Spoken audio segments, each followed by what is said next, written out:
야복강에서 이스라엘이라는 새 이름을 받는 야곱에 대하여 말씀하고 있습니다. 에서에게 예물을 보낸 야곱은 한밤중에 일어나 그의 가족들과 함께 야복 나루를 건너갑니다. 이 야복 나루는 요단강 동편에 있는 지류로서 이제 강을 건너기만 하면 에돔 땅 예서를 만나게 되는 것입니다. 예물을 보내고 또 하나님께 기도를 드렸지만 야곱의 마음은 불안함을 떨칠 수가 없었습니다. 그래서 야곱은 들키지 않게 한밤중에 야복강을 건너는 것입니다. 그런데 가족을 먼저 보내고 홀로 그 나루에 남아 있는데 어떤 사람이 그를 공격하여 씨름을 하게 됩니다. 우리 성경에는 씨름이라는 말로 완화된 어감을 우리에게 던져주지만 실상 이 싸움은 규칙도 심판도 없는 그야말로 치고받고 죽고 사는 그런 싸움이었던 것입니다. 우리는 성경을 읽어서 야곱과 싸우는 이가 하나님이 보낸 사자라는 사실을 알지만 야곱은 당시 영문도 모른 채 자신을 공격하는 사람에 맞서 죽을 힘을 다하여 싸웠던 것입니다. 더욱이 당시에 야곱의 나이가 학자들은 96세 내지 97세였다고 합니다. 그러나 야곱은 죽을 힘을 다해 싸우었고 야곱을 이길 수 없다는 사실을 깨닫게 된 하나님의 사자는 야곱의 그 허벅지 관절을 쳐서 싸움을 멈추게 합니다. 우리는 이 싸움을 어떻게 이해해야 할까요?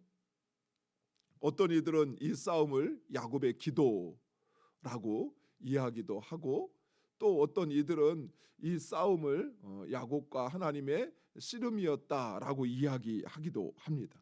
그런데 오늘 본문을 보면 하나님의 사자가 왜 야곱과 싸우는지를 이야기하지 않습니다. 다만 이 싸움이 어떻게 전개되었고 그리고 그 결과로 야곱의 삶에 어떤 변화가 있었는지를 이야기해 줄 뿐입니다. 그래서 우리는 다시 한번 이 싸움을 조명해 볼 필요가 있습니다. 먼저 이 싸움을 시작한 이는 야곱이 아니라 하나님입니다. 따라서 이 싸움을 야곱의 기도로 이해하는 것은 뭔가 모순이 있습니다. 즉, 이 싸움은 하나님 편에서 야곱에 대한 도전이라는 것입니다. 당시 야곱은 예서와 하나님 사이에서 줄다리기를 하고 있습니다. 우리가 말씀을 계속 새벽에 묵상을 하면서 야곱이 한편에서는 예서에게 주라고 이야기하고 자신을 예서의 종이라고 이야기했다가 또 하나님께 기도할 때는 하나님을 주라고 이야기하고 자신을 그 주의 종이라 이야기를 했다가 즉 하나님은 지금 갈팡질팡하는 야곱에 대하여 그의 삶은 오직 하나님의 손에 달려있음을 깨닫게 하고 있다는 사실입니다. 실제로 이 사실을 깨달은 야곱은 하나님께 축복을 간청합니다. 이처럼 사랑하는 성도 여러분, 우리의 삶은 하나님의 손에 달려있다는 사실입니다. 세상의 힘이 아무리 강할지라도 결코 하나님의 그 주권을 넘어설 수는 없다는 사실이에요. 따라서 우리는 세상이 아닌 진정 우리의 삶을 주장하시는 하나님, 그 하나님을 의지할 때 우리는 승리할 수 있다는 사실입니다. 두 번째로 하나님의 사자는 야곱의 환도뼈를 쳐서 탈구시킵니다.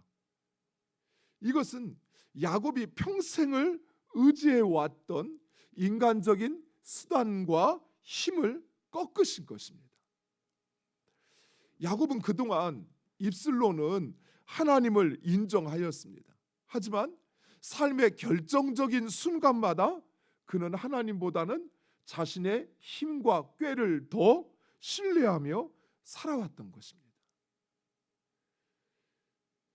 장자의 명분과 축복을 얻을 때에도,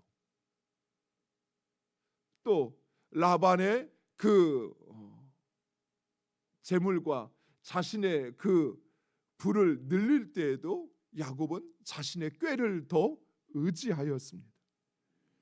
그러나 하나님께서 그 환도뼈를 치심으로 이제는 다리가 절어서, 그래서 지팡이를 의지해야 하듯이 하나님을 의지해야 하는 것을 알게 하신다는 것입니다. 사랑하는 성도, 하나님께서 야곱의 환도뼈를 치시는 것은 그를 망가뜨리기 위함이 아니었습니다. 오히려 자신의 힘으로는 살 수 없다는 사실을 깨달아 전적으로 하나님을 의지하게 하시는 것입니다. 우리의 삶에서도 마찬가지입니다. 때로는 하나님께서 우리의 삶의 환도뼈와 같은 우리의 그 삶의 중요한 자리를 때리거나 또는 상하게 할 때가 있습니다. 그것은 우리를 망가뜨리려고 하는 것이 아니라 오히려 우리의 힘과 의지가 우리를 지켜주는 것이 아니라 그 하나님만이 우리를 지켜주신다는 사실, 그래서 하나님을 더 의지하게 한다는 것입니다. 세 번째, 하나님은 이제 야곱에게 새 이름 이스라엘을 주십니다. 오늘 본문에 보면 이 이스라엘이라는 이름의 의미가 사람과 하나님과 더불어 싸워 이겼다라는 의미를 가지고 있다라고 이야기합니다. 그래서 우리는 이스라엘을 하나님과 겨루어 이겼다라는 것으로 이해를 합니다. 그런데 이것은 이 단어와 또는 본문의 의미와는 조금 차이가 있습니다. 먼저 사람이 어찌 하나님과 싸워 이길 수 있겠습니까? 더욱이 오늘 본문에서 싸움의 전체적인 결과를 보면 야곱이 하나님의 사자를 이긴 것이 아니라 오히려 하나님의 사자가 야곱의 환도뼈 관절을 쳐서 사자가 이긴 것입니다. 즉, 이 이름의 의미는 이어지는 야곱의 그 고백을 통해서 그 이름의 의미가 분명해집니다. 야곱은 그곳을 브니엘이라라고 이야기하면서 하나님을 대면하였으나 자신의 생명이 보존되었다라고 이야기합니다. 실제로 이스라엘이라라는 이 말의 의미에는 겨루어 이겼다라는 의미도 있지만 또한 이 이사라는 말은 사람을 뜻하고 라라는 말은 보다라는 것을 뜻합니다. 그리고 마지막에 엘이라는 말은 하나님을 뜻합니다. 즉 이스라엘이라는 말은 하나님을 보다라는 의미를 가지고 있습니다. 그렇습니다. 좀 더 구체적으로 이스라엘은 하나님을 보고도 살아남은 존재요, 나아가 그 하나님을 보기를 갈망하는 존재를 가리키는 것입니다.